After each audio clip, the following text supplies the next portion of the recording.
एक मिनट ज़रा ना। जी साहब। मैं कई दिनों से नोट कर रहा हूँ यार, तुम काफ़ी ईमानदार मजदूर हो। मुझे तुम्हारा काम पसंद आया है, इसलिए मैं तुम्हारी तनख्वाह में 5,000 रुपये इजाफा करता हूँ। ठीक है साहब।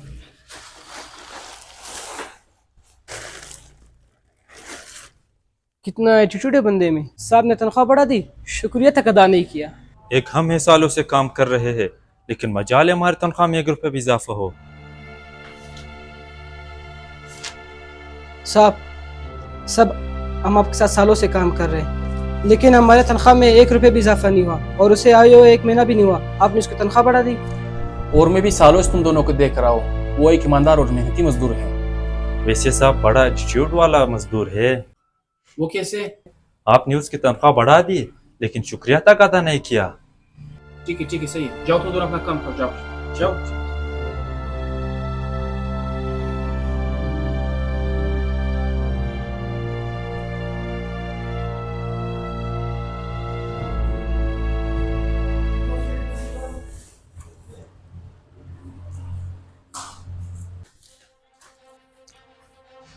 मैंने तुम्हारी तनख्वाह इसलिए नहीं बढ़ा दी थी कि तुम सुस्त और काहिल बनो। मैं कई दिनों से नोट कर रहा हूँ, तुम पहले की तरह ईमानदारी से काम नहीं कर रहे, इसलिए मैं तुम्हारी तनख्वाह वापस कम कर देता हूँ। ठीक है सर। साहब आपने इसकी तनख्वाह बढ़ा दी और फिर कम कर दी, इससे तो कोई फर्क ही नहीं पड़ा। लगता है साहब इसको आपकी तनख्वाह की जरूरत ही नहीं है। यार ये दोनों मजदूर भी सही कह रहा है। तुम एक आम सादा सीधा मजदूर, तुम में इतना गरूर एटीट्यूड क्यों है? अल्लाह ना करे साहब, इंसान खाक से बना है तो फिर खाक में ही खाक होना है, तो फिर गरूर किस बात की।